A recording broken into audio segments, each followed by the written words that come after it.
Sri Lanka, scope expanding. Our team, we have Shalika Vikrama, Anupama Adhikari, Dr. Nileka Vidatunga, our consultant, and myself, Dilanti, are on board with the presentation, preparation, all these things. So we'll move.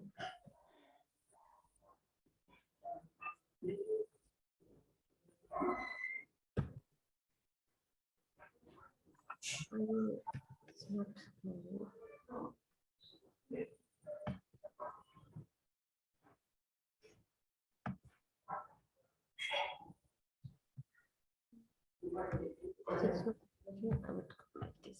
So this is the content of our presentation.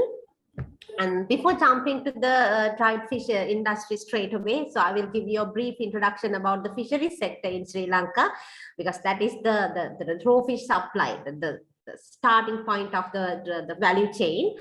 The fisheries sector contribute to about 1.3% to the national GDP, giving worth about 200,000 million rupees for the economy. And the quantity wise, it is about 500,000 metric tons. We have both small scale fisheries as well as multi-day boat fisheries. It means deep fisheries. The dried fish, we use fish from raw fish from both small scale fisheries as well as deep sea fisheries for drying.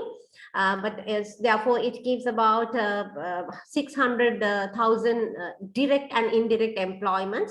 And interestingly, Sri Lanka has the highest fresh fish consumption, I think, in the world, especially in the South and Southeast Asia. It's about 17 kilograms per year per person. And also we are generating foreign exchange, foreign revenue through our fishery sector by exporting annually worth 300 million US dollars. And we have, as Sri Lankans, we have different animal protein sources like meat, fresh fish, dried fish, canned fish, egg, so and so.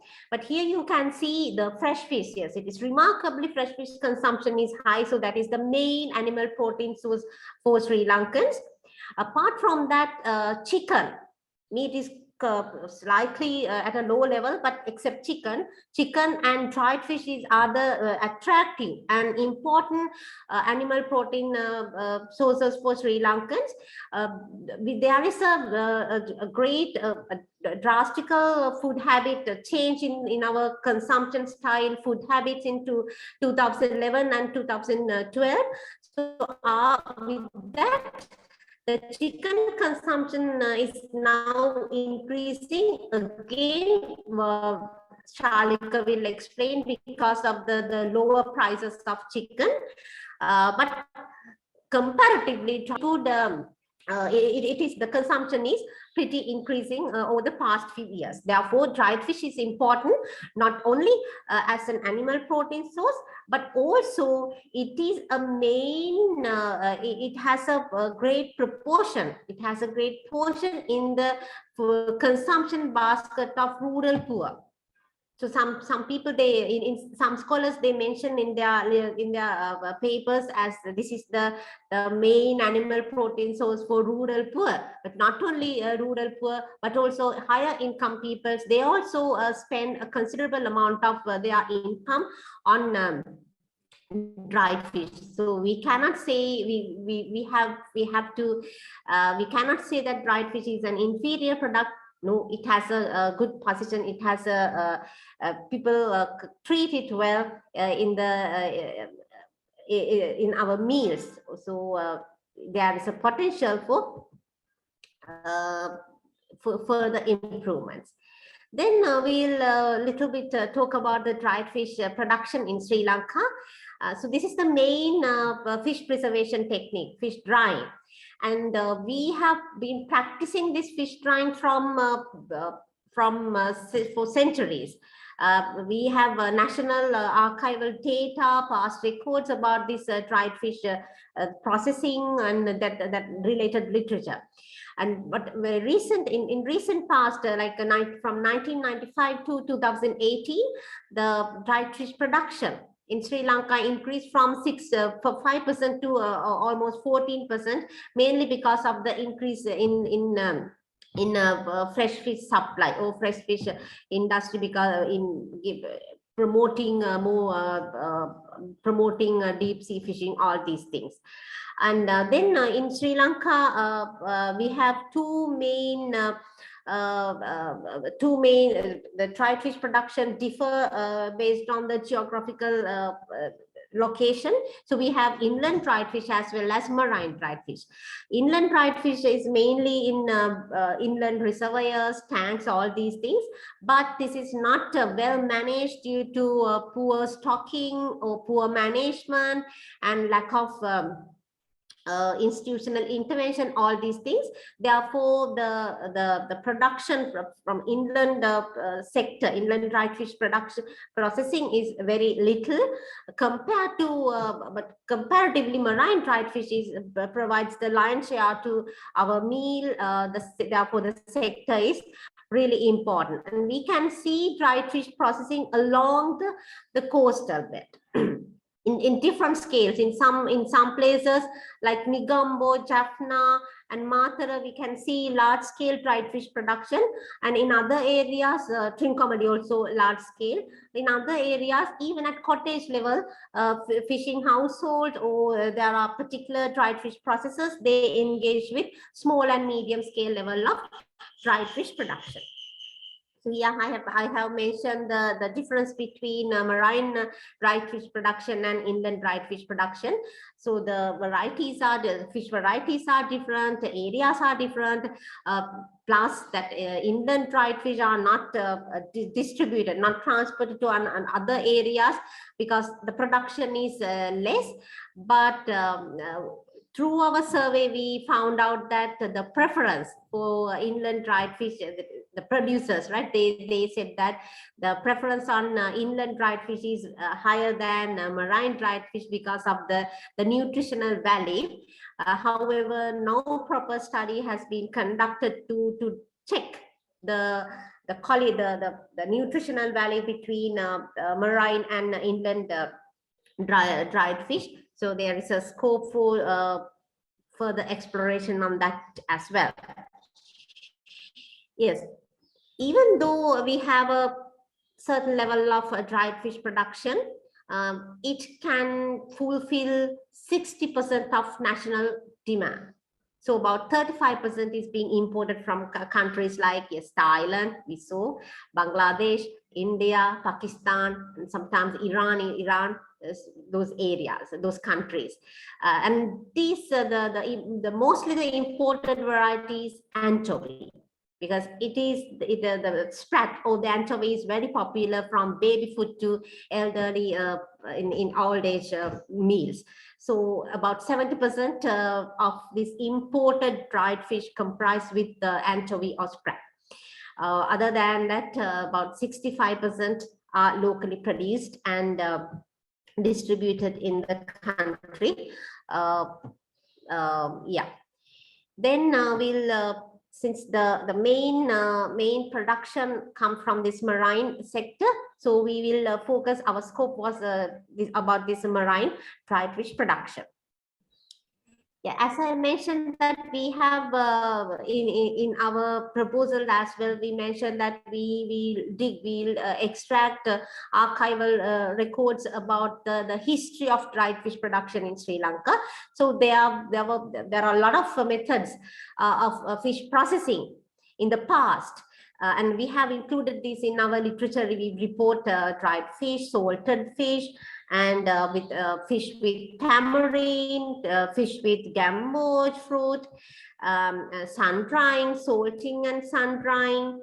Jadi is the fermented version of fish, and moldy fish processing.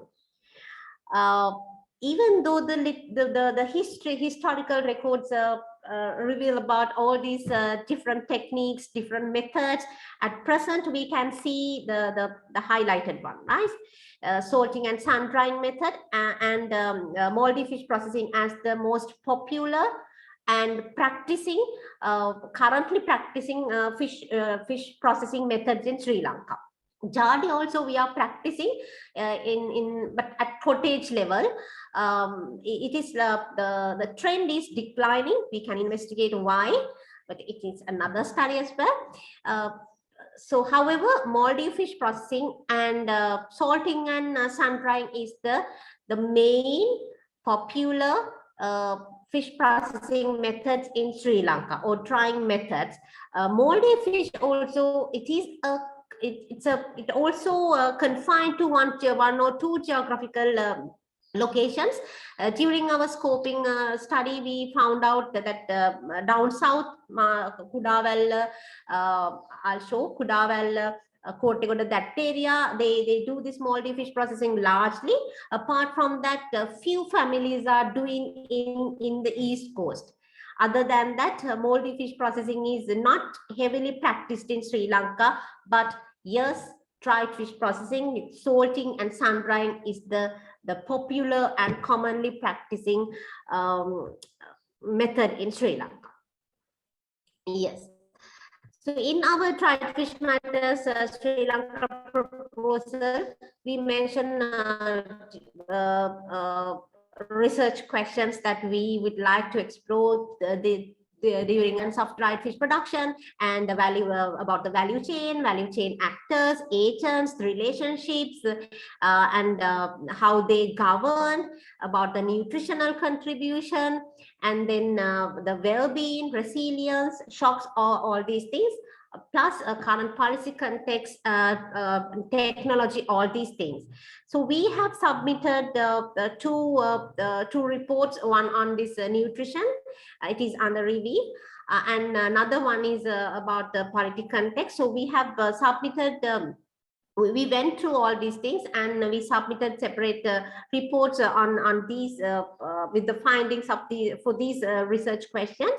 Apart from that, we have done that archival, we've reviewed archival records and other the books written on history, and we included about this historical patterns and production, all these things in our literature review paper. And this in this presentation, we mainly focus about the value chain actors, and the well-being, shocks, all these things. Right. So having these research questions, we conceptualized our research, and looking about the factors that affect on the dried fish matters in Sri Lanka. So we conceptualized that the role in the value chain, functions, capacities, capabilities are depending on the identity related factors, ethnicity, religion, region, gender, caste, also institutions and governance through formal and informal institutions, and all these affect on the well-being of value chain actors and agents for their subjective, relational, and material well-being. However, risk shocks in maybe in different scales, they affect on the value chain as well as the well-being of the actors. So this is what we conceptualized to proceed with the research. Yeah, with that, we'll come to the methodology section. We conducted our research in 13 sites, including 2 inland fishery sites in Minneri and Moragala. Here you can see the red color dots indicating the places. Apart from that, there are 11 other sites. Some are trading sites like Maharagama, Vallavaya are not producing sites, but trading places. But other than the areas along the coastal belt are the producing sites in Sri Lanka. So we visited these sites and surveyed. So before doing our training, our research, we we had a training by our consultant, Dr. Nireka Veeratunga, about qualitative data collection methods, research ethics. Prior to that, we developed our questionnaires. Actually, Ben and Derek, they gave us they gave us the list of questions we all received, but we developed it according to the local context. And we also produced our focus group discussion checklist. And then we had this qualitative data collection workshop, and we practiced, we demonstrated or piloted this checklist and the questionnaires in the field. And after that, we started our field work. After doing the field work, we had a second workshop to train on qualitative data analysis based on grounded theory, coding, and presentation. And meantime, we also had a training session by Dr. Eric Thrift on Atlas TI software. So we did that coding and analysis as well. So that's how we train to work with our data collection.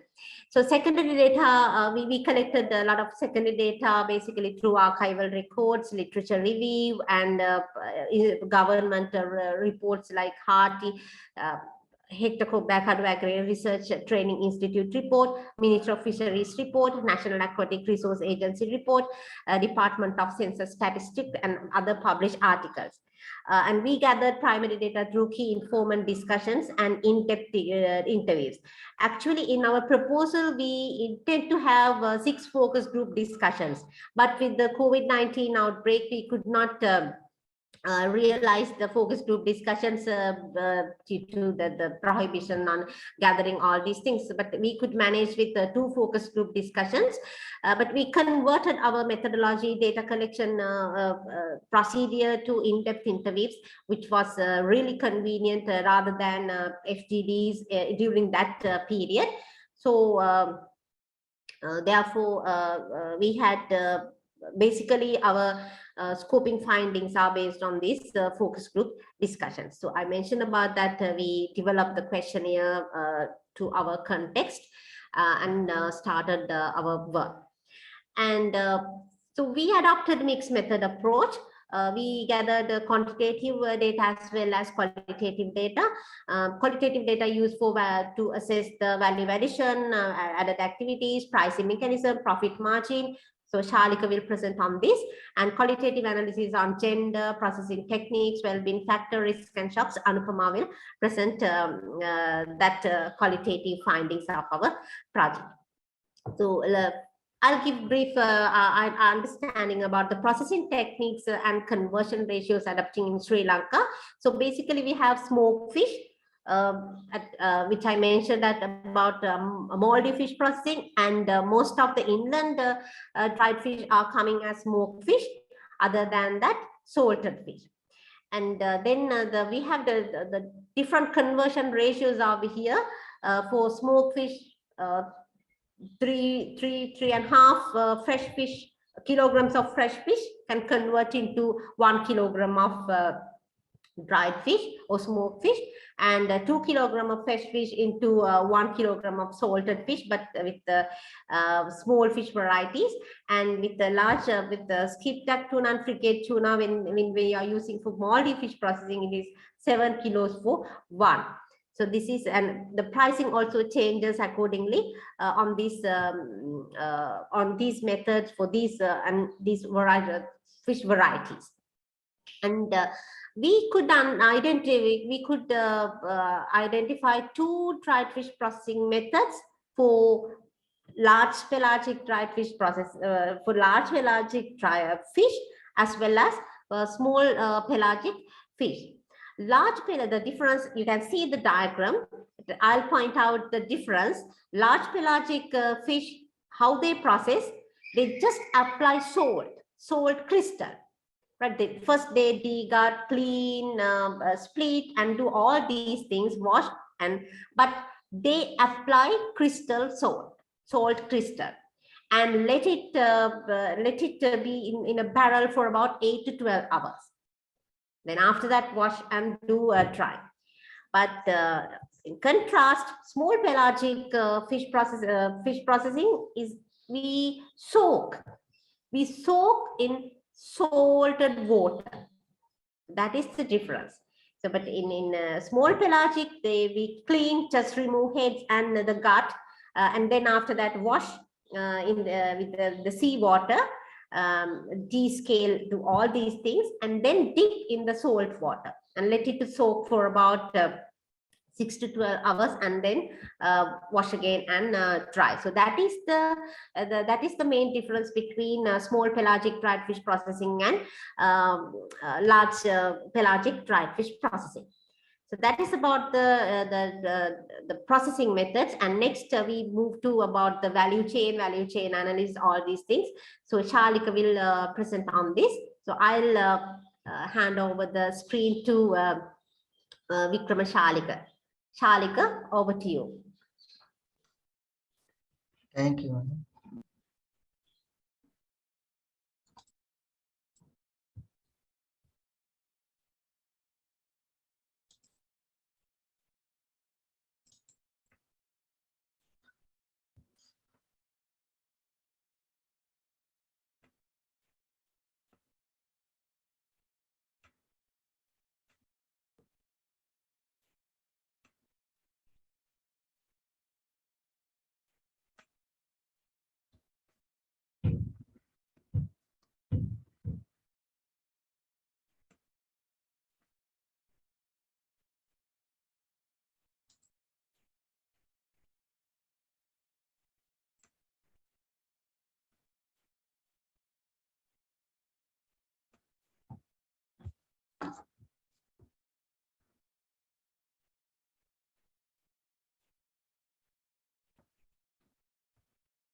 Thank you, Dr. Dilanti. Actually, I would like to continue the second part of the presentation.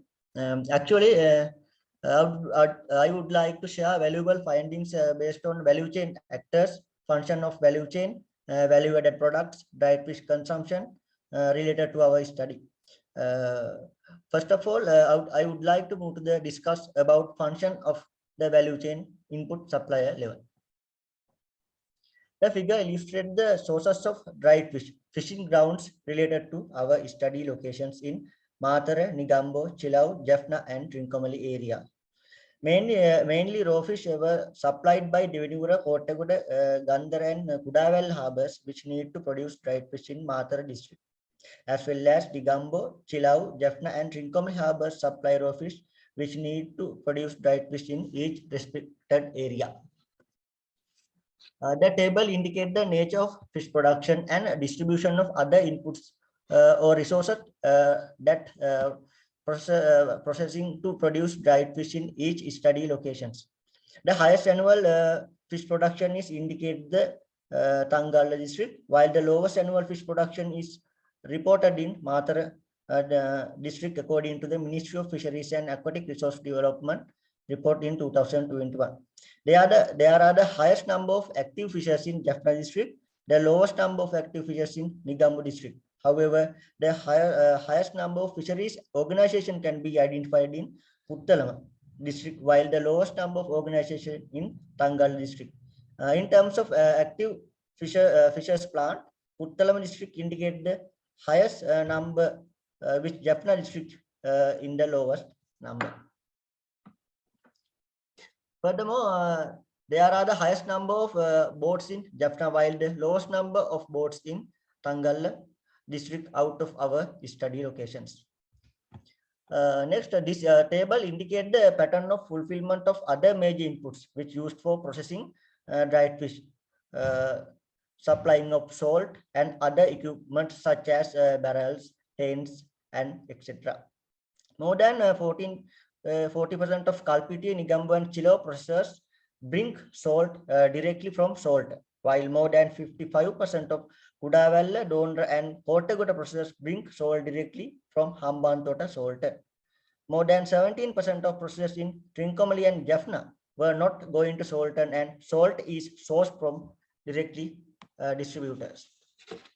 Most of the processors in all the locations directly fulfill their other equipments from PETA market, other than they go to a nearest market in large town to bring their other necessary inputs such as barrels, tents, knives, steel nets, and etc. In contrast, in the South Coast study locations, most salt is directly sourced from salter, while on the other coast, most salt is sourced from distributors. Then I would like to go through the function of value chain at processing levels. This table indicates the different characteristics such as type of processing, type of fish, scale of operations, quality and ethnicity of workforce in each study locations separately. There are both small and large pelagic fish processing such as gold strip sardinella, bell sardinella, skipjack tuna, double spotted queenfish, and etc. in Kalpiti, Nigambu, and Chilo areas. Further, they processed dried fish as large-scale operations except Chilo. Medium-scale operations can be seen in Chilo area. Processors in Kalpiti area mainly use grade 1 marine and lagoon fish for their processing. Grade 2 and 3 marine fish are used by processors in Nigambu and Chilo area, as well as largely Sinhalese and Tamil processors can be identified in Kalpitiya and Chilo area, while Sinhalese and Tamil Catholic persons in processors in Nigambu area. Processing of Maldive fish other than dried fish is identified in Kudawal and Kottaguda area in southern region of the country. They mainly process large-scale fish varieties such as skipjack tuna, yellowfin tuna, sea chicken, and etc. There are medium-scale operations in Dondra and Kottaguda, while large-scale operations in Kudawal area. Further, more large-scale dried fish processing are identified in Jaffna and Trincomalee with large pelagic fish varieties. Both southern and northern area mainly used grade 2 and 3 marine fish for their processing. Largely Sinhalese persons can be seen in southern area, while Tamil and Muslims process in Trincomalee and only Tamil in Jaffna. In contrast, most study locations on all coast produce dried fish, while 2 study locations on the south coast also produce Maldive fish. Study locations on the south and east coast specialize on large marine pelagic fish, while those on the northern coast specialize on small marine pelagics. Scale of operation was large in most study locations, with exception on the south coast and Chile. Apart from Kalpitiya, where grade 1 fish was processed, all other study locations processed fish of grade 2 and 3. The workforce on the south coast was predominantly Sinhal, on the north coast predominantly Tamil, on the west coast predominantly Sinhal and Tamil, and on the east coast predominantly Tamil and Muslims. This table indicates the seasonality of dried fish processing in each regions in south, west, north, and east coast. There are highest dried fish production in January to April, while lowest during April to December in south coast area like Kudawalla, Kottaguda, and Dondra. West coast indicate the highest production in September to April, while lowest in April to November, including Chilau, Nigambu, and Kalpiti areas. North and east coast indicate the highest dried fish production in February to July, while the lowest production in July to September in Jaffna and Trincomalee areas. Considering monsoon pattern variation of Sri Lanka, the seasonality of processing was influenced by the monsoon pattern in the past. But due to the change in climate and fishing technology, seasonality of processing is changing as well. Next, I will explain the function of value chain collection distribution level. The table illustrates the information on number of actors, methods of transportation, product distribution areas, ethnicity, and major varieties handled by collectors or distributors in each study locations. There are the highest amount of collectors or distributors in Nigambu, Trincomalee, and Jaffna than other areas. Collectors in all the areas use three-wheel and lorry as their main dried fish transportation technique. Other than that, persons in Nigambu and Chilau use train as their product transportation method. Collectors in western area distribute their product mainly to Colombo, Kandy, Kurunagala, Anuradhapura and Polonnaruwa areas. Collectors in southern area distribute their products mainly to Monragala, Bandaravela, Badulla, Hambantota areas. Northern areas collectors distribute their products mainly to Colombo, Mihintale, Anuradhapura and Polonnaruwa area. Furthermore, Sinhala collectors were common in all the study locations except Jaffna. Muslim collectors were mainly functioning in Kalpitiya, Chilau, Trincomalee and Jaffna, while Catholic in Negombo. Large pelagic varieties was mainly handled in processed in southern areas of the country, while both small and large pelagic were seen in other areas. Next, I would like to move the describe function of the value chains at wholesalers level. The table indicates the information of sales quantity, major varieties of handling, extent of specialization, ethnicity, specific facilities, and main market areas of dried fish wholesalers in different locations. There can be identified more than 3,500 kilograms of dried fish handling in western areas of the country, such as Negombo, Chilau area. They sell both small and large pelagic varieties, mainly specialized in wholesale. Further, there can be identified Catholic and Sinhala wholesalers in Negombo, while Muslims wholesalers in Chilau area. Kamachode market area is the main market in Negombo area. There are some dried fish wholesale market in Chilau town area. There can be identified more than 3,000 kilograms of dried fish sales in southern area of the country, such as Kudavalla, Dondra and Kottagoda area. They handle mainly large pelagic, dried fish varieties and moldy fish. All the wholesalers in southern area specialized to both wholesaling and retailing.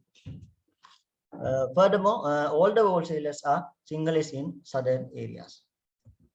There can be identified handling more than 4,000 kilograms of dried fish monthly in Jaffna and Trincomalee area. There are both small and large pelagic varieties in Trincomalee, while only small pelagic in Jaffna areas mainly.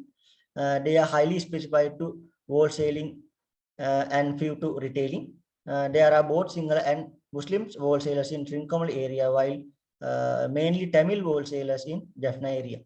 Peta, Maharagama, Gampa, Tihagoda and Kamburupiti area, the specific areas due to they didn't produce dried fish. These areas are not the coastal area which deal with dried fish production. Out of that areas, PETA indicate the highest amount of dried fish selling per month.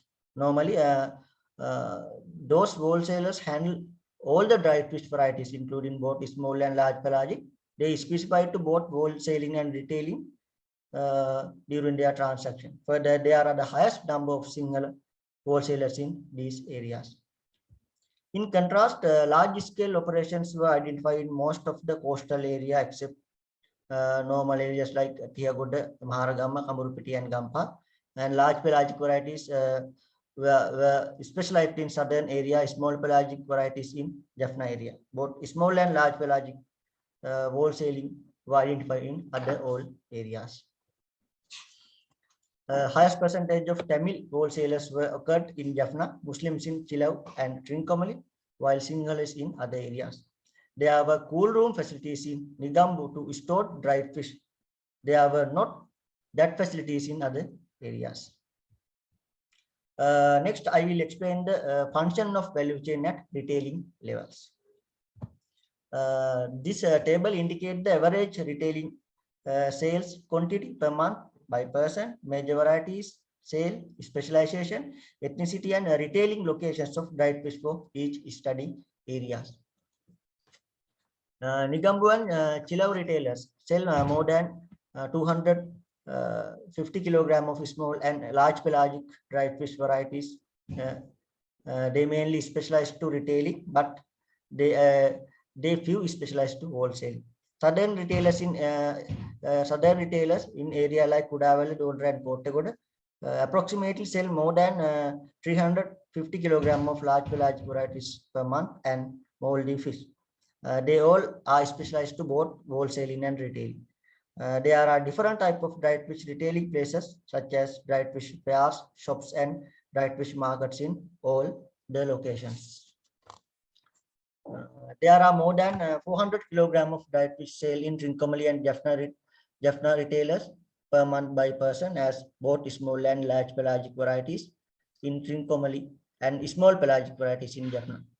Retailers in these two areas are highly specified to wholesale, while few for retail. There are the highest retailing quantity in Peta market than Maharagama, Gampha, Vellavai, and Tiagud, and Kamrupitiya market. Lowest selling quantity per month can be identified in Vellavai, Tiagud, and Kamrupitiya area. Retailers in Peta, Maharagama, and Gampha market sell all the varieties, specialized to both wholesaling and retailing.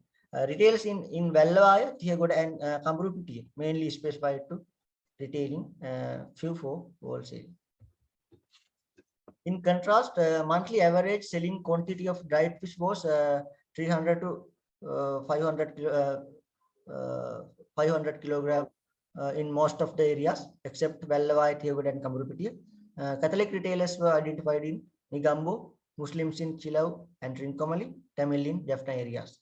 Highest number of single retailers in other all areas. Then we can move to the consumption section of the value chain. Let's go through it.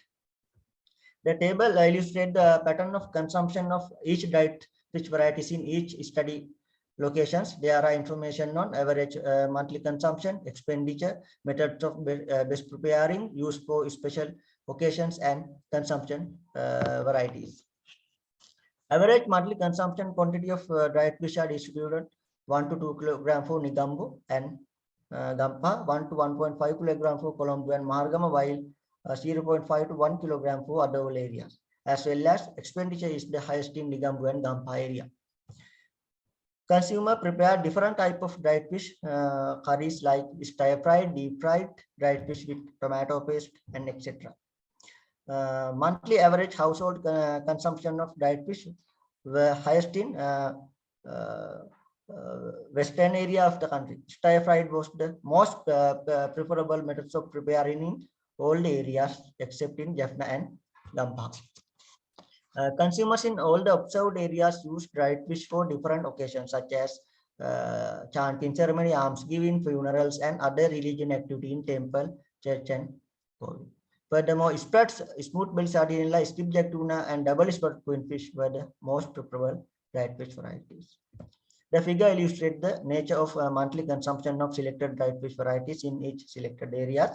According to the figure, spreads were identified as the highest consumption varieties in most of the household in study areas except Matara. Matara peoples highly consume skipjack tuna. Giant catfish is identified as the lowest consumption varieties in most of the areas except Matara, Jaffna, and Puttalam.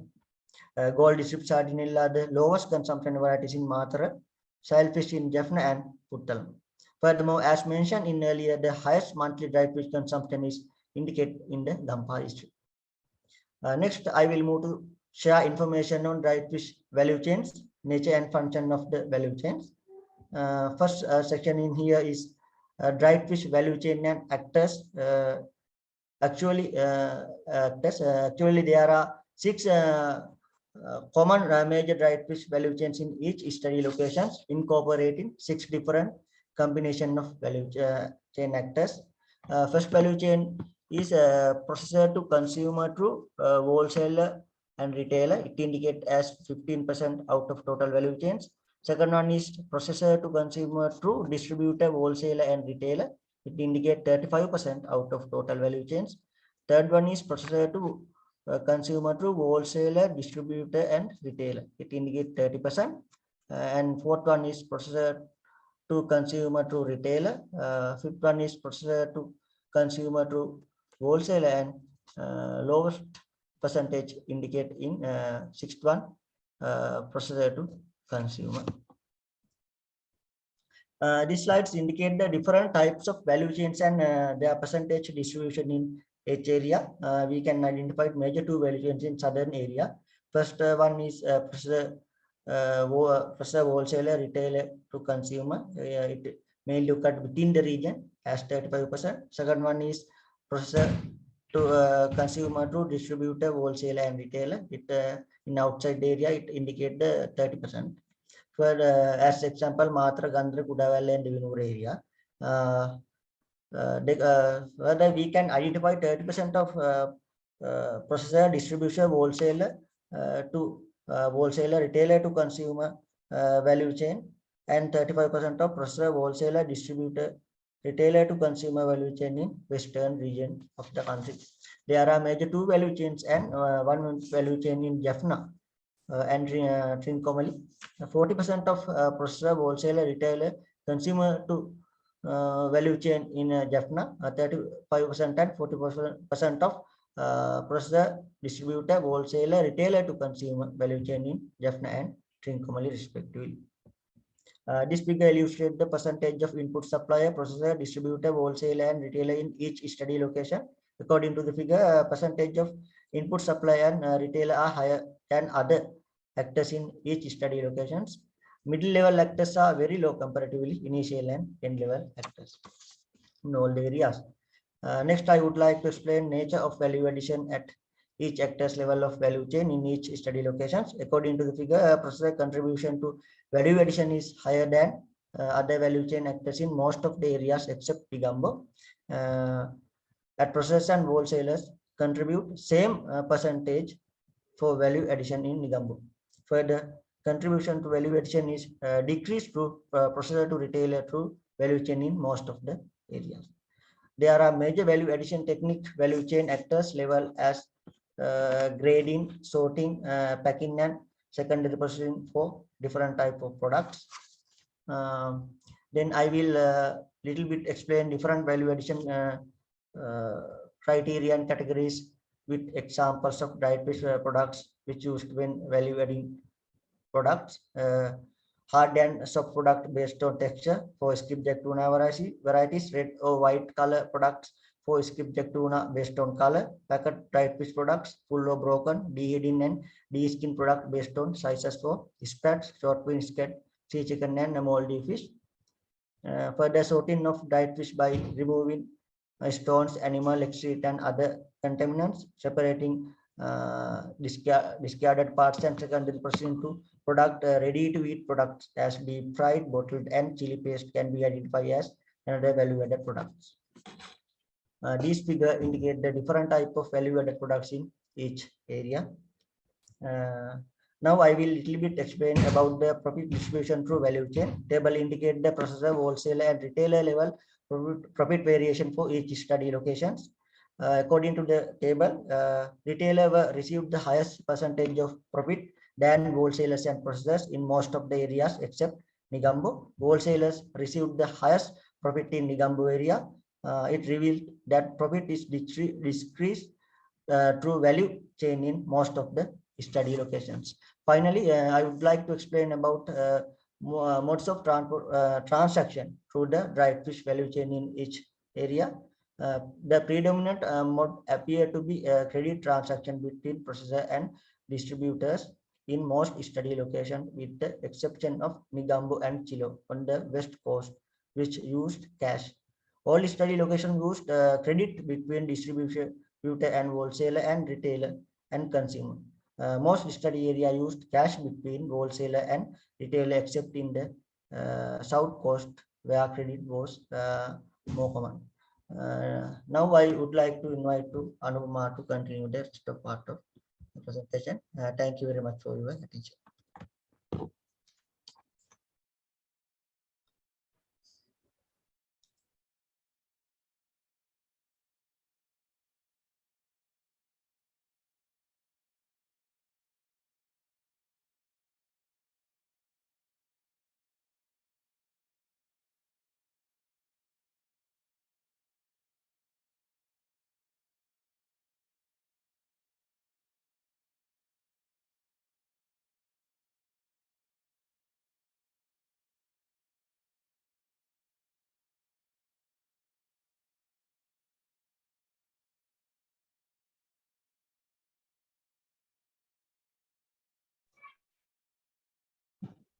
Thank you, Shalika. First, I'm going to talk about the gender engagement in dried fish value chains in Sri Lanka.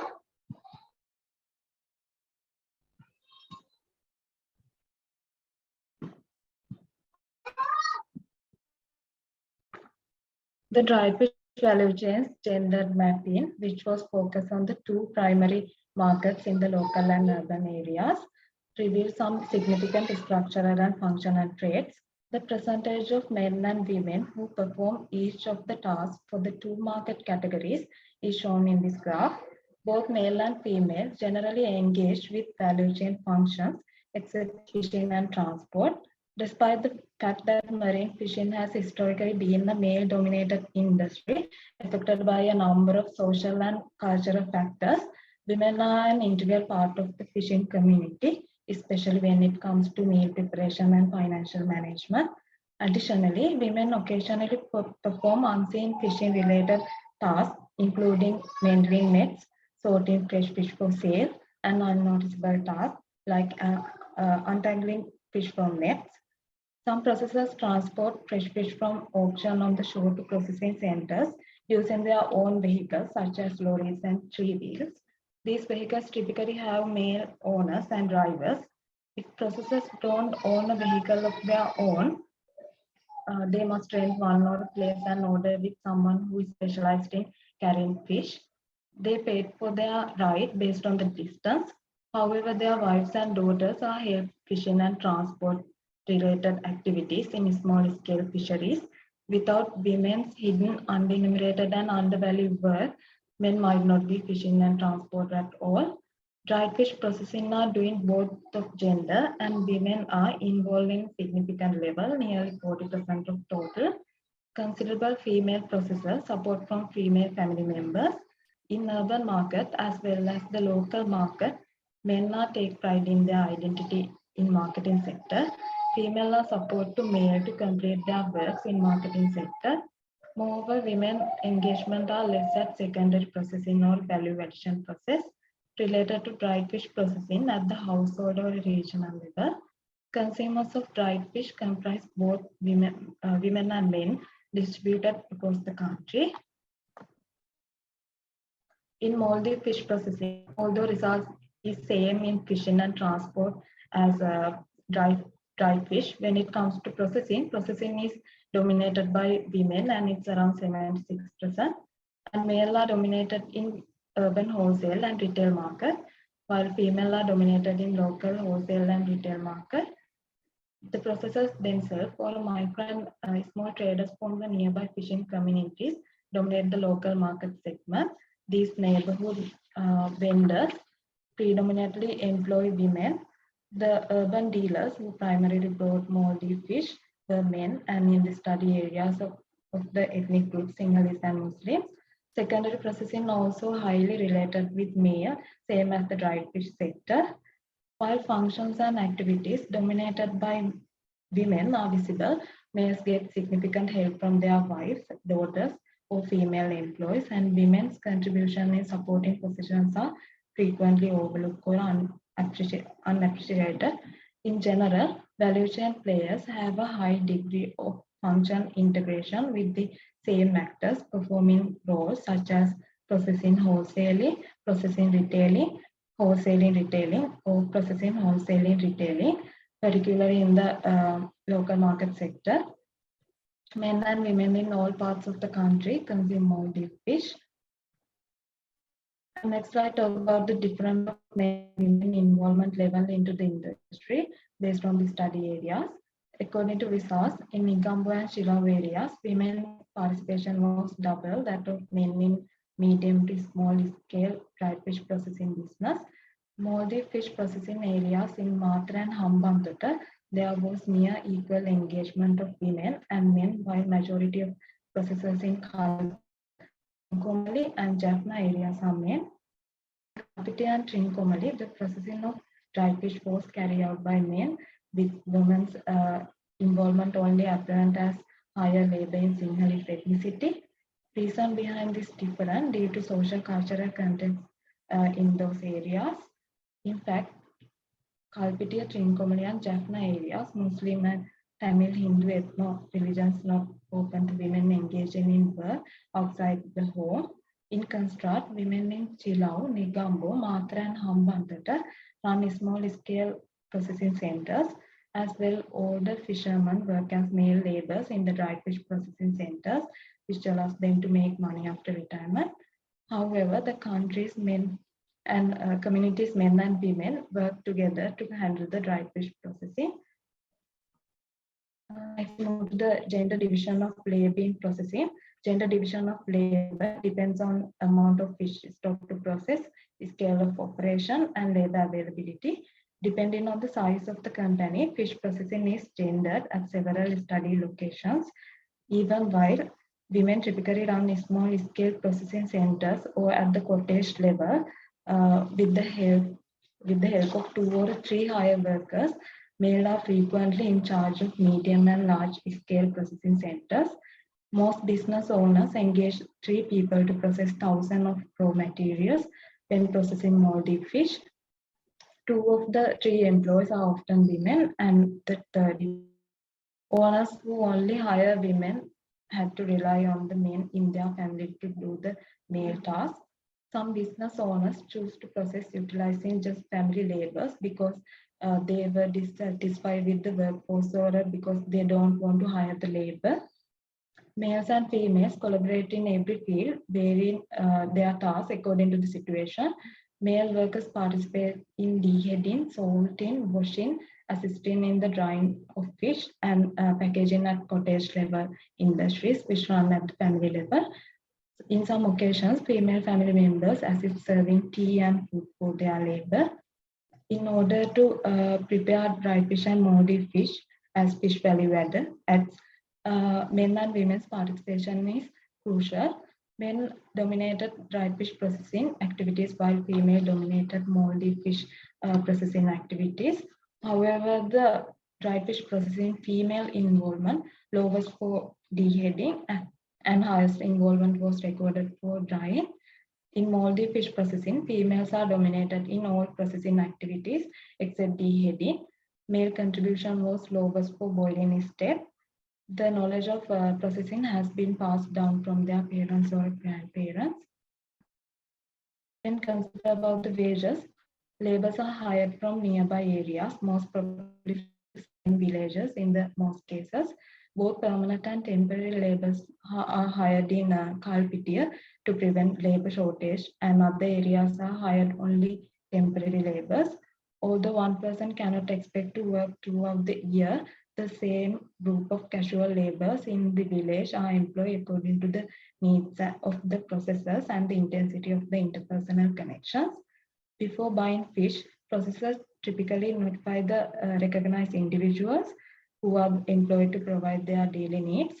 These who are willing able to would go to order to make extra money. Migrant laborers also hired if needed. Some processors use higher labor only during the peak season, but manage with the family laborers in the periods. Labor were paid based on the weight of the fresh process and the type of the works. Men were paid more than women because of the assumption that they did hard works, particularly in large pelagic dried fish production.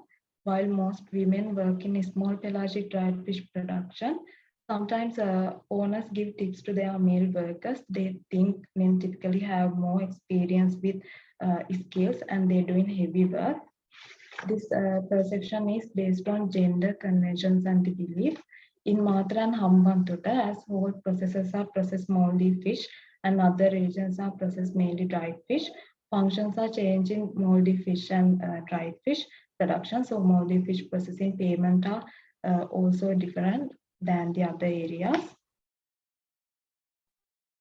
National market in Colombo, traders are doing wholesaling, and many of traders are Muslim persons, so women are not participated for trading in Colombo market. Majority of Muslim wholesale traders are in business selling quantities over 10 kilograms. While some traders make weekly purchases, others make purchase once a month or more frequently. The dried fish can be kept in these wholesalers' cool rooms for a long time.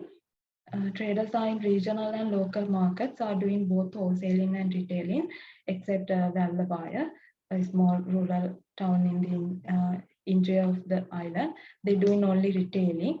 Women participation is significant in Nikambu regional market. Both men and women involved with occasionally sorting and grading, load and unload craters of dried fish, packaging and weighing and value addition functions.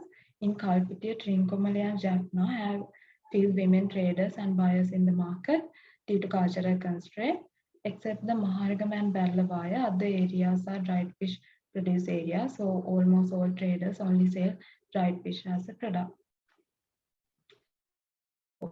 Let's move to look for gender engagement in dried fish trading in study areas. Highest women participation for trading was recorded in Nikambo. One of the largest dried fish market in Sri Lanka is Kama Shodaya, which only deals in the wholesalers and retailers of dried fish. In the market, women making up the majority with few men traders. Despite the fact that women were involved in trading, men who were either non-relatives or higher labor handled the transportation, loading, unloading, and packaging activities. In Kalpitiya, Trincomalee, and Jaffna areas are men. Area are men due to social cultural context in those areas are same situation as processing. In Matra and Hambantota areas, Chilau, Mahargam and Ballavaya, engagement of women was significant. Kottagod and Dondra in Matra, women participation is nearly equal, and Kudaval and Gandhar in Hambantota also nearly equal. Mahargam and Ballavaya are not dried fish processing area. Women participation in Ballavaya is higher than Maharagama. However, in the Maharagam and Ballavaya, the engagement of women is mainly limited due to white or other female members of the household are sometimes engaged in packing and weighing. Consider profit distribution between male and female traders. There are no influence on gender to the profit distribution. Male and female traders earn nearly equal profit in both dried fish and moldy fish trading. Kudavalla, Dondra, and Kottagoda, the south coast moldy fish processing areas, produce higher revenues for both male and female traders than other study locations. So climate variability and changes is the next section I am going to talking. This slide says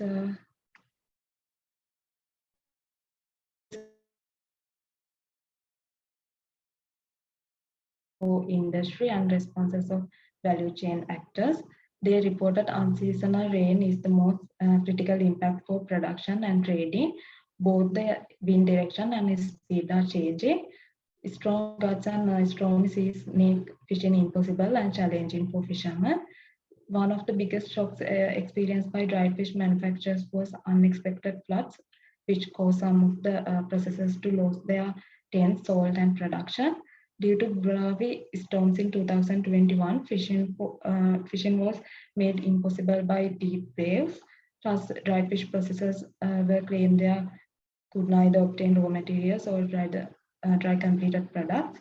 They use several strategies to reduce losses, such as purchase raw material from other area, production of dried fish was hold until return to normal, cover with polythene, keep in cool rooms or smokehouse, utilize drying racks, and few of them utilize rooftop of houses as drying space.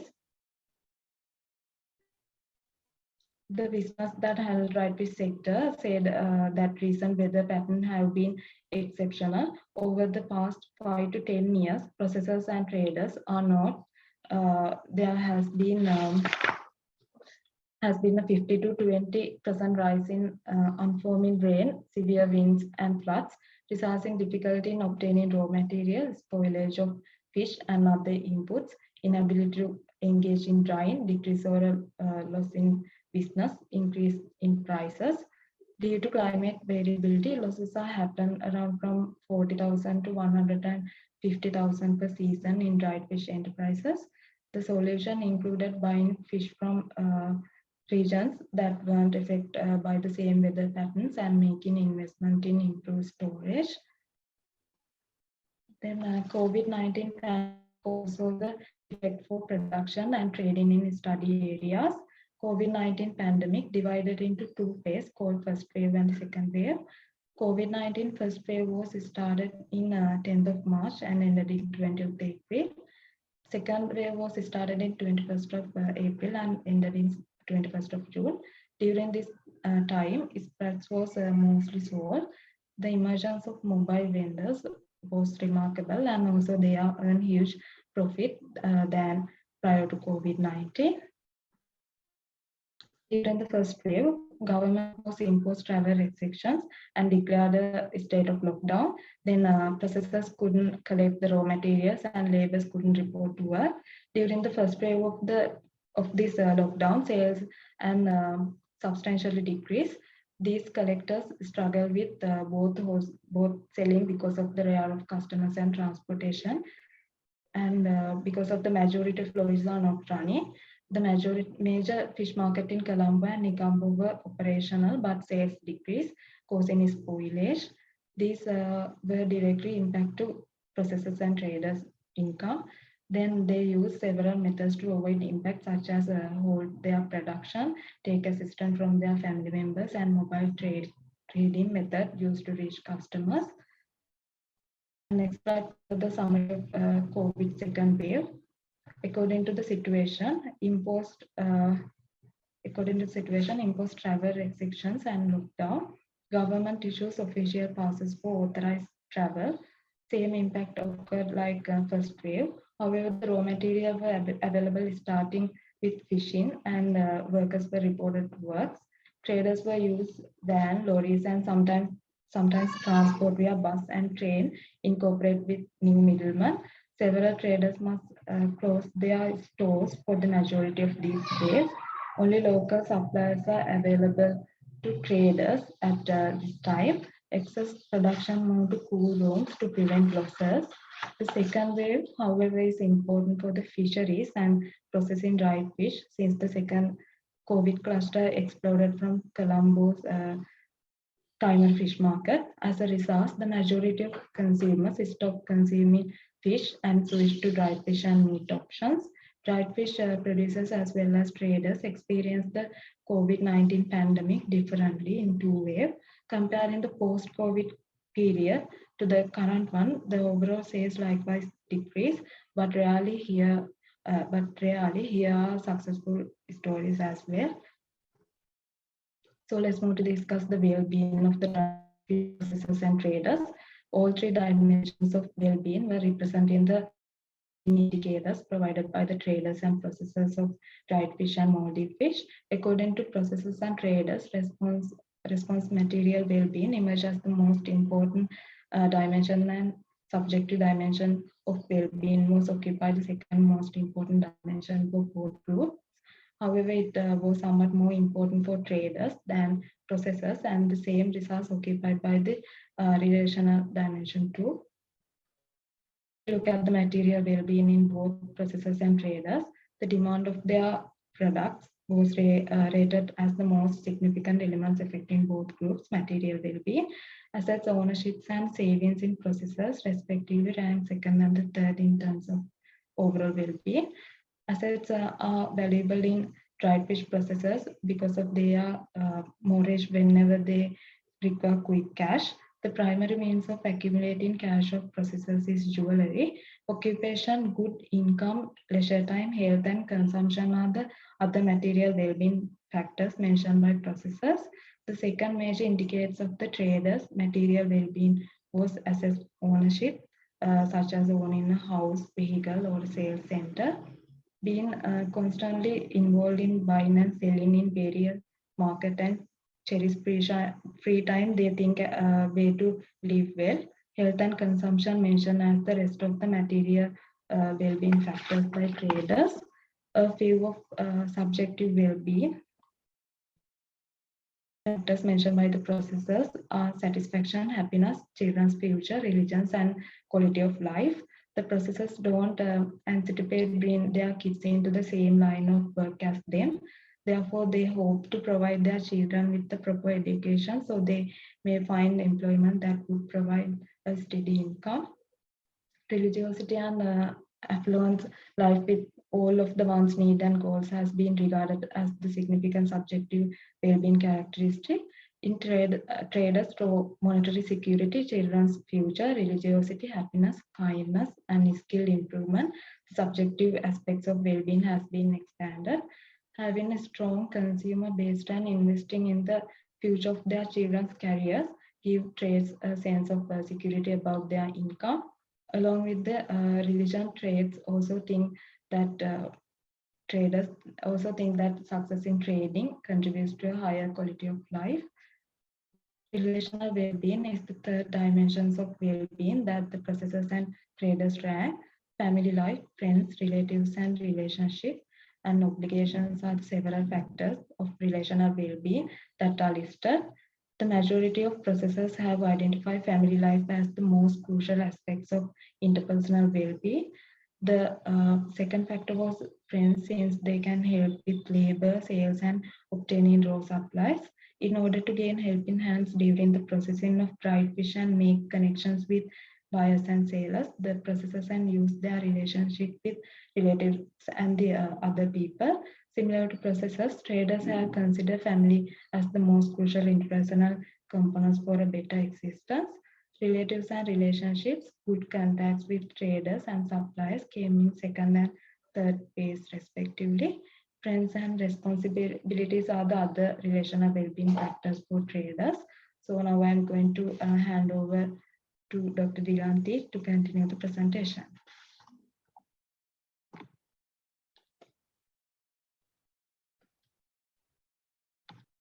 Thank you, Anupama. So with that, we have reached to the last 3 slides of our presentation, that is about the way forward, potential, challenges, and the present status. Maybe you all wonder about the present situation in Sri Lanka. Yeah, we stated nice stories. So we'll see. Yeah. So I do not spare time on this potentials. Yes, if everything everything is going very smoothly and in order, as all you know, there are potentials to increase the production, and because there is a good demand, and opportunities to develop markets, value additions, so and so. But we have challenges. So I would like to focus a little bit here. These challenges are basically we found in 2 forms. One is technology-related challenges and governance or policy-related challenges. So you can see with the climate change, all these things are there. So we need to address that aspect. But other than that, technology, even the difficulties, the problems occur due to climate change can overcome or can solve up to some extent with the advanced technology. Although there are institutions like NARA, National Aquatic Research Agency, and the Ministry, NERD, there are some institutions develop some technologies for fish drying, and even the other countries like our Kerala team, and in other areas also you have different advanced technologies. Our dried fish producers are not willing to accept these technologies. They are practicing the same, so we need to look. We need to investigate why they are they reluctant to go ahead with new technology. So if we can solve most of our questions, most of our issues with the proper technology. The other one is policy aspect. Until now, the government doesn't have a very good understanding or any initiation related to dried fish industry. So once I informed to the ministry that we are doing this kind of project, they said that this is a very good aspect. Yeah, we also want to look about. So please give your findings. Please convey the findings to us. Then we can work together. So they are waiting for our findings, because no policies, no support related to the dried fish industries. Time to time, they are coming with these technological inventions, different drying methods or processing methods, but without any feasibility or without any adaptability studies. So we can provide these findings to the higher scale authorities for policy formulation, for better market linkages. So these are the challenges up to now. And then I would like to, this is my last slide. I want to mention that during our scoping phase, we started in end of 2017, but almost in 2018, and now 2022. So we came across with 3 waves of shocks in the dried fish sector. First is, we all know that COVID-19. And Anupama explained very well regarding the first wave, second wave. The first wave had a severe impact because was the first time. So the entire country was locked down. So the production dropped. But the second wave, we have a different kind of management with the area-wise lockdown. So it had a positive impact on dried fish industry. We could see a lot of mobile vendors, and many people started dried fish trading. We also perceive that dried fish is a very good, food item that we can store and utilize. So it gave a good implication, a good insight for everybody, for trade, new business, and everybody thought of this dried fish as a very lucrative and important item. And that was the first shock we got, positively, negatively during the first wave, and positively during the second wave. And then we had that MV Express Pearl ship disaster. Maybe you can remember in 2021, 20th of May in 2021. It also had a positive impact. Maybe you wonder how and why. With that Express Pearl ship disaster, everybody, including ourselves, we stopped fish consumption. Right? We stopped fish consumption, but fishers used to fish. Not in that, there was a fishing ban in that particular area in Nigambu, Kalutara, and Colombo, that covering these 3 main areas. There was a fishing ban, but other fishers in other sites, other areas, they continually fishing, but yet people stop eating or buying fish, so and so. And that bulk came to this, even Nigambu and other areas. So dried fish processing was had a good impact on dried fish. Even the sales increased because people stopped eating fish, but compensated substituted with the dried fish. So sales improved. It has a positive impact. And then what is the present situation? I don't know. All these stories would become a null and void thing, because in July I visited both Matra and Nigambu. They are unable to, the dried fish processors, they are unable to do processing because of the fuel crisis, high prices, because of lack of fuel quota, all these things. The fishing is not continuing or happening as usual. So very little amount of fish is catch, and that is not sufficient for the local demand. And we all know, even Shalika mentioned that mostly what we use for dried fish processing is 2nd grade or 3rd grade fish. Now there is a good market for that 2nd, 3rd grade fish, the 2nd, 3rd quality fish as fresh fish, because of the high prices. and no fish for dry. We also found some fishers or processors. They have contract with the fresh fish fishermen, right? They have contract with fishermen where they buy the entire stock for dry. So now they are not doing fishing because of the fuel prices, or lack of fuel, and the high prices. The prices tripled. Transportation prices increased. With the increased or high prices, people cannot afford buying dried fish. And there are chicken even cheaper than dried fish. So huge impact on dried fish industry, particularly lack of raw material, poor transportation. All these affect, and the high prices, all the input prices, including salt, all these things, all these affect very badly. What mentioned 2-3 dried fish processors, that they are not doing anything or not doing this dried fish processing for about 2-3 months. So this is the present situation, and the industry is somewhat halted at this point, at this time. But we'll see, maybe there would be there is a silver line in all dark clouds. So we would see in the future, but at present, the production has dropped. Prices are really high. We can see dried fish in the markets, but very expensive.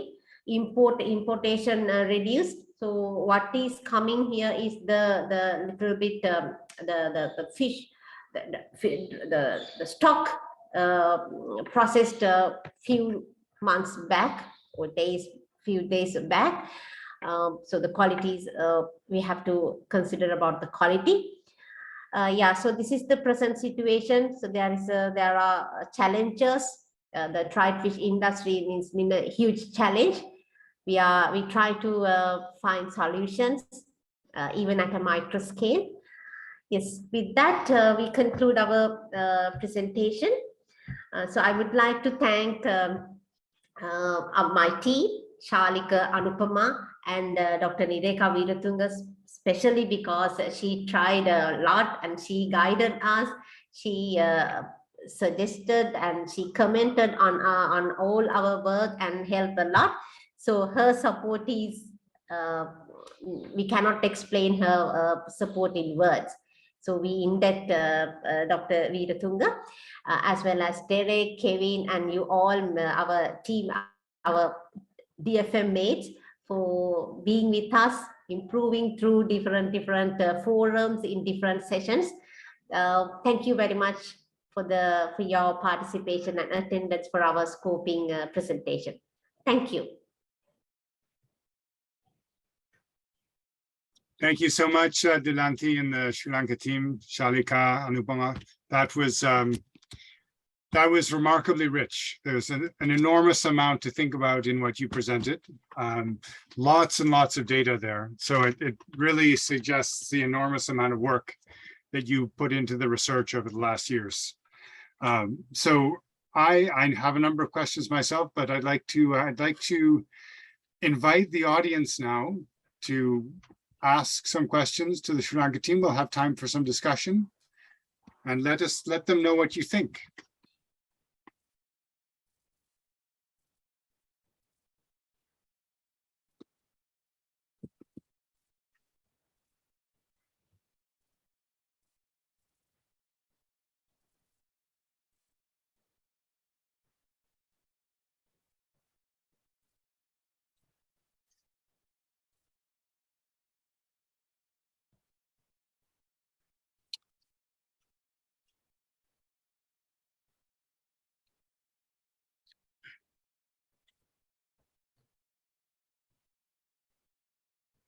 Are there any silver linings at all visible at the moment, Dilanti, or is everybody just very despairing in the dried fish sector? And I guess also, is there any variation around the country, or have you been able to speak to people engaged in dried fish value chains in other parts of the country as well? And is it the same story everywhere, or is it a little bit varied from place to place? I spoke to dried fish traders in urban areas, in cities. So they said that now no imported dried fish also coming, and local production, we cannot expect local production since no fish, but they are still using their stocks. And I observed these are in poor quality, the color discolored, all, but they are selling, but the prices are tripled. But still people are buying in smaller quantities, because now it is very difficult to afford fresh fish. Very difficult to afford. The prices are really high. So they are buying dried fish and making not a curry, not a dish, but as a like a condiment. Yeah. To give that taste. So basically, Yes. so the traders are still able to manage then, because the prices are higher, so they can keep their businesses floating with that. Businesses are almost lower, but yeah, what to do? What they say, what we can do other than this? So they go here and there, contact people. Even the processors, they don't have fresh fish. I contacted one processor in Chilau. He usually speak with me. So he said that no fish. What to do? And asking some other jobs, alternatives from us, since we had we communicated with them. So they are asking, and many are looking to go abroad, and they are asking for opportunities in other industrial sector for jobs. Do you think that there has been a localization of dried fish value chains in that sense? Then are processors and traders who were previously serving local markets that are supplied by basically close to shore kinds of fishing, like beach seine fishing or small boat fishing. There's still some artisanal vessels in Sri Lanka. Are those kinds of value chains in better condition, do you think, than the more like the deep sea ones that are supplying the Maldive fish? Those ones must definitely be in trouble, but maybe the small pelagics might be a little bit more resilient to this shock. Yes, lagoon fishing and sail canoe fishing has become very popular. I spoke to several sail, because they are using just wind power, no fuel. So they could manage fishing every day, but basically they are catching prawn and small fish varieties. Now they are operating well with the fuel crisis. In Sri Lanka, we have the seasonality, the sea condition, all these things are different. Therefore, having artisanal canoes, all these things are not possible all the time. Yes, definitely. But sail canoe has become very popular. I spoke with them, so they say that they are getting a good catch, and they are operating every day. So there's a small silver lining, I suppose, for that small group of people who still have their sail canoes, and they'll have less competition from the big boats. Yes, for sail canoes. Mustafa, did you have a question? I have. Thank you very much. Thank you, Dilanti. You did a wonderful work, and then the way you presented is really great. I have few questions about when you consider the dried product. What about the fermented product? Do you think that significant part of the dried product is in fact fermented? So, and how did you address this issue? And my second question is, among the Buddhist and Hindu people, there must be a lot of vegetarian people, like in India and Bangladesh.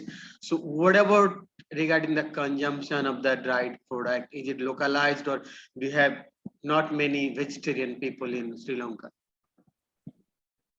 Yes, Mustafa. First, I'll answer the first question about fermented. Right, fermented. The only fermented product we have is jardi. We call it is jardi. Jardi is not in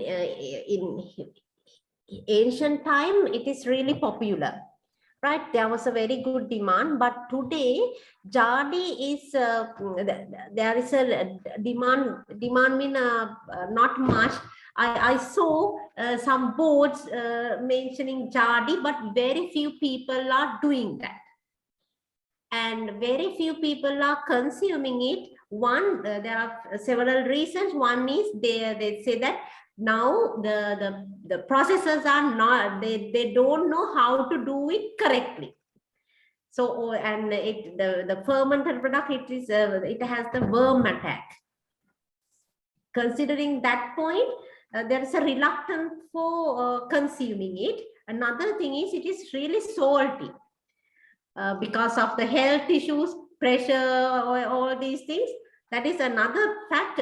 People reluctant to have jardi, but still, I think this is a point where people, the processors, right, the jardi producers use these boards to attract, I think, foreigners, tourism, to taste this thing, but very cottage level. This is really cottage level. But in ancient time, before about 50, 70 years, this has been done in a very in a great way. There were, I saw some tanks, right? They for the fermentation, they built tanks in their backyard. They have done this jardi processing at a very higher scale, but today it is just in cottage level, maybe for the home consumption. Because I discussed with one person who is a dried fish producer. Also, he is doing this jardi, but just for his consumption. Right. Also, I talked with another person in down south. They mentioned about this jardi processing. They have done this, but not now. They said that now we cannot do it. This environment is not good. Fish is not good, and telling many things. So fermented products are not popular in Sri Lanka. Jardi is the only one. It is also at a cottage level, but not for trading. I have not. There are some bottled product, but not very popular because of these three things: the health issue, the hygienic things, and not in the exact taste. And the second one related to the vegetarian consumption thing. Yes, we have Hindu, Muslim, and we vegetarian people. But Shalika, could you please give some insights based on your consumption survey? Actually, in most of the areas in Tamil Hindu peoples consume dried fish by preparing different type of curries.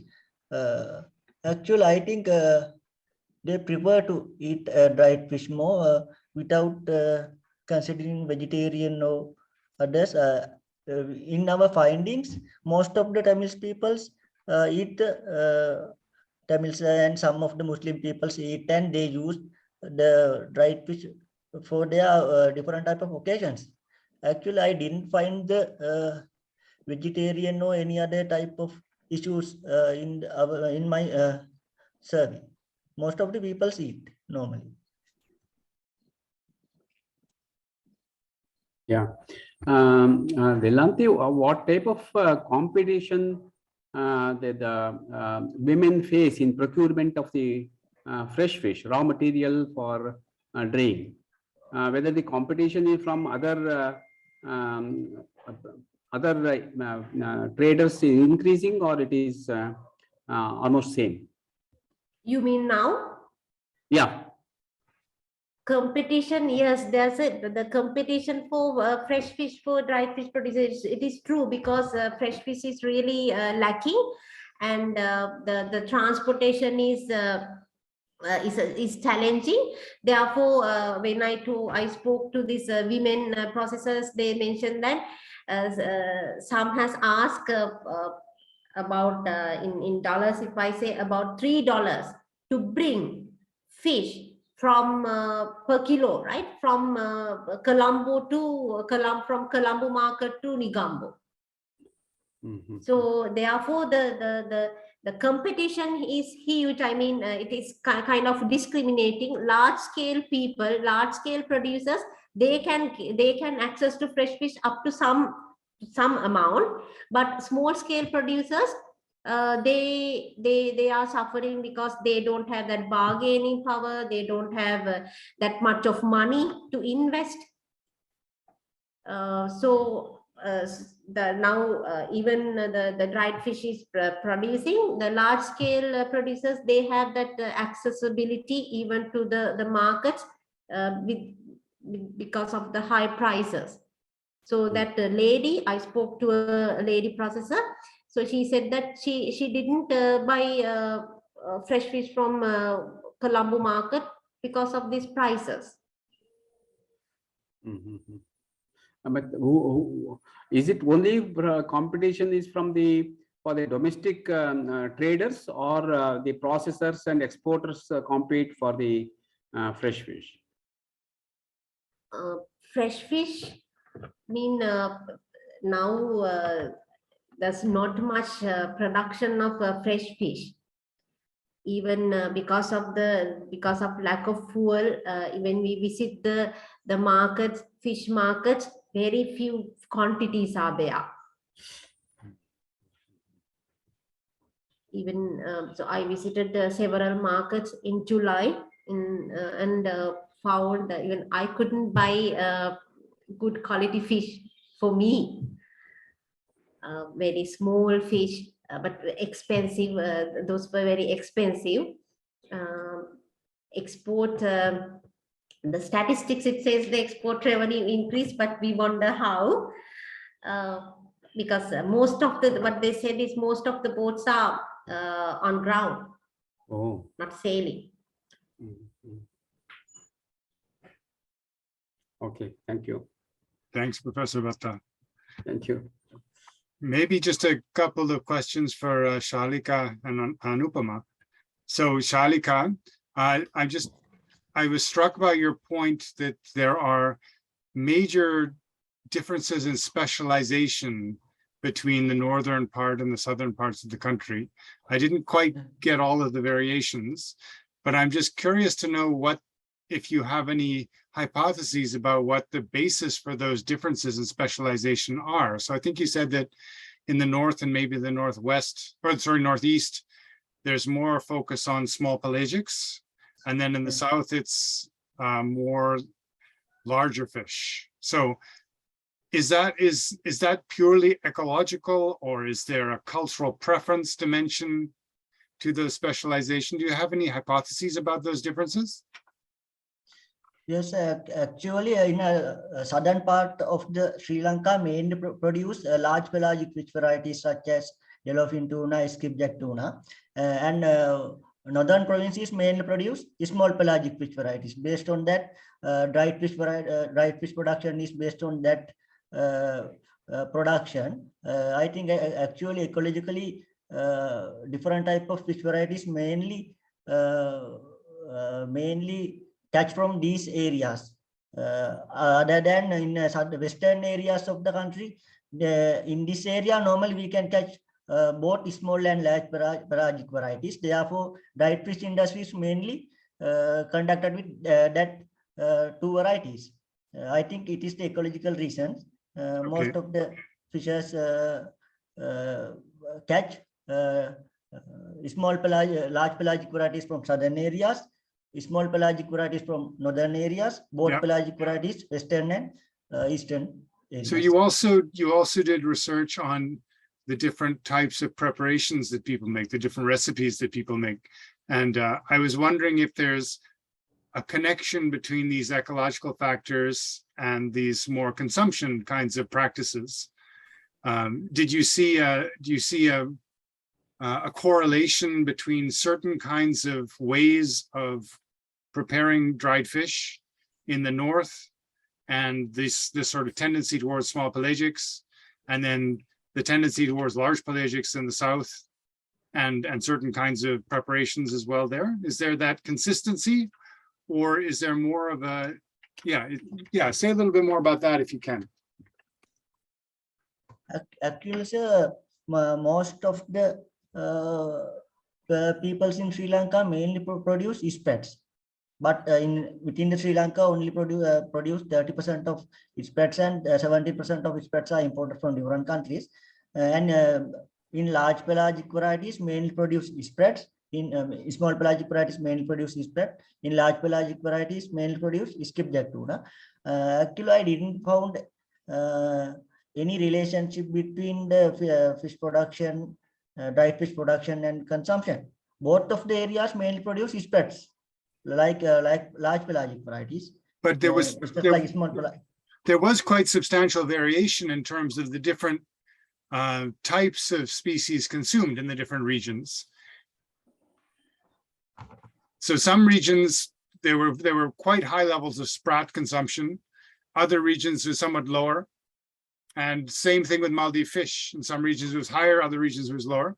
And so I'm wondering if there's also a cultural dimension to that variation. Actually, sir, I think it is the ethnicity are different from different areas, and income levels, and their preferences, like that factors affect the consumption of the dried fish variation. Other than I actually deeply analyze the reason for the variation of that points. I think it is the income variation. Spats are very low in the market. Skipjack tuna and other like thing comparatively very high price in normal market, and there are different type of value-added products from the spats. And like the Gampa area is the highest dried fish consumption area. Normally in Gampa, there are high income peoples live in the Gampa area. And if we consider in Vellawai like that, it is the rural area, low income people.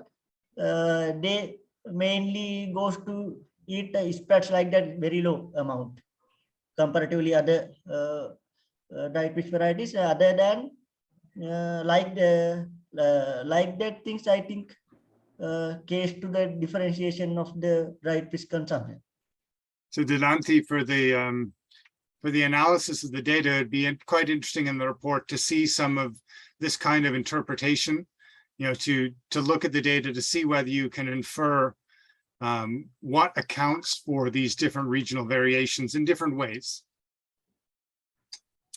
Okay, Derek, yes. Yeah, yes. And then Anupama, I was struck by one small detail in your presentation of the different the different segments of the value chain by gender. And so you made the across the board assertion that men and women consume 50%, 50%, or a full equal share of dried fish. And I'm kind of curious to know what the basis for that assertion was. Is that because that doesn't match my experience of consumption patterns in other parts of South Asia. So in Gujarat, I know that that women typically don't get as much of the highly nutritious protein sources as the men do. So the men typically will get a much larger share than the women will. Is that not the case in Sri Lanka? Is there just a much greater gender equity between men and women in consumption? Yes, sir. Actually, we didn't deeply analyze about the gender. I mean, the consumption, how this consumption pattern varies with based on the gender. So, but when we interview and doing this research, most of people actually know any depends. I mean, there are no any impact for men and women. They both are normally consume those varieties. Both are like these varieties, but actually we didn't deep analyze for how effect for gender for this consumption. But actually Okay. that's the fact. That's, for that. yeah, fair enough. Fair enough. I mean, if you don't go more deeply on the qualitative side, if people are just saying men and women both eat these things, then I can understand why you'd say that, yes, there's sort of equal consumption. But I think that's a question. Yes, Aklima has written, maybe the amount is different. I think that is a question for further research is, okay, both prefer to eat them, but how much do men get? How much do women get? How much do children get? How much do seniors get? You know, these kinds of things. So anyway, just that was one observation. Okay, so I would be happy to talk all night, but I think we should probably wrap things up. But Mustafa, I see you've taken off your mic again. You want to add something else? Derek, just one thing, even in Bangladesh, even though the men get more protein food than women, but when it comes to the dried product, normally in the household, the difference, I think the women eat more dried product and dried fish than the men, even in the household. It's like they like it very much, or sometimes men prefer to go for the fresh fish or other protein. So there is a slight difference even in the consumption in Bangladesh in dried fish, okay?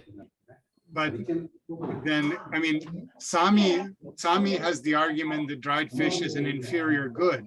So maybe that reflects hierarchy within the household as well. The men get the tastier fresh stuff, the women get the dried stuff. Aklima? Yeah, Yes, yes.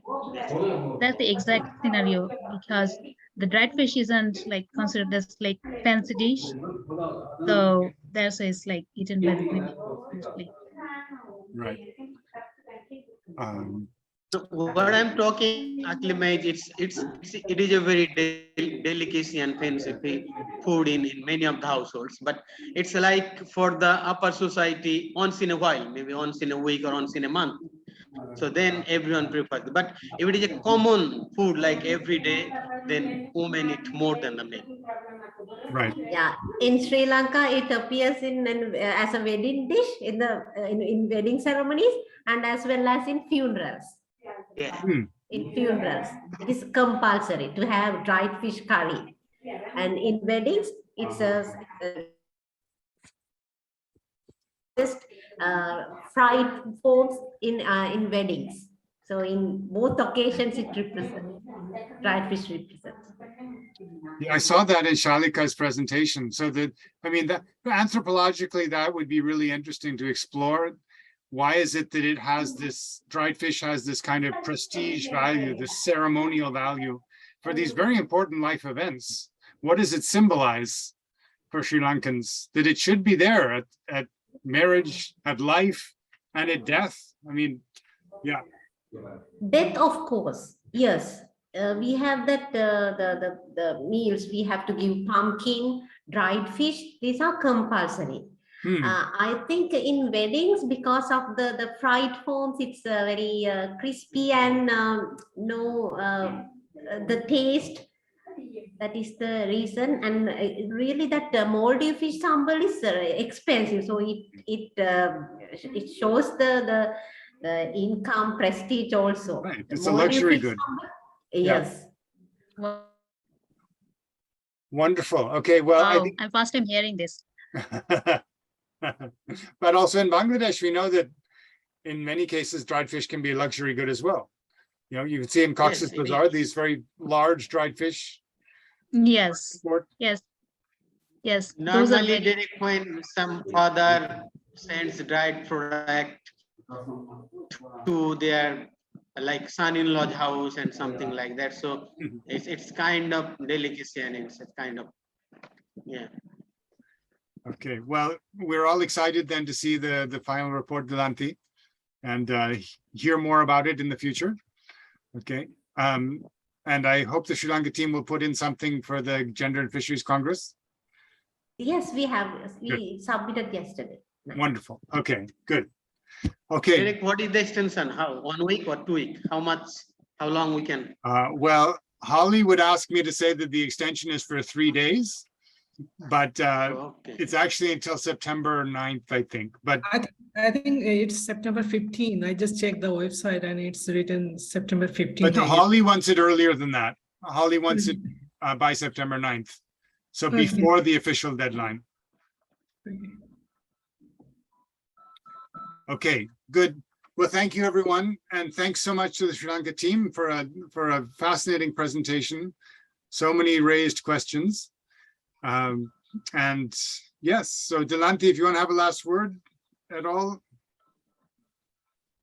We are looking forward to work with this knowledge dissemination workshops, inputs, especially from institution at this moment at the institutional level. Because we want to do something for the dried fish industry. Especially, I'm thankful to Derek and the project leaders, because even in Sri Lanka, dried fish is considered as an inferior product, and this project opened our eyes, is showing that dried fish also have a higher value, and it appears in rich people's dishes as well. So now we want to give the fairness, or we want to make fair to this dried fish industry, and there's a very good scope. So we will proceed with collaborating with institutions to give these inputs to the for policies, all these things. So thank you very much, Derek, for conceptualizing this dried fish rather than fish, all these things, but dried fish, which has a great potential to make people's lives better. So we are looking forward to give these findings, all these things, and with collaborative work with others. And we learn a lot from the team, especially about the technology, about the different scales of operations in different countries. So thank you very much. We learn a lot, and now we have we have some affection towards dried fish industry and dried fish. So thank you very much. Okay, well, thanks so much again. Have a good day, everyone in Asia. Good night here in Canada. Thank you. Okay, Thank you bye-bye. very much. Bye-bye. Bye bye. Bye.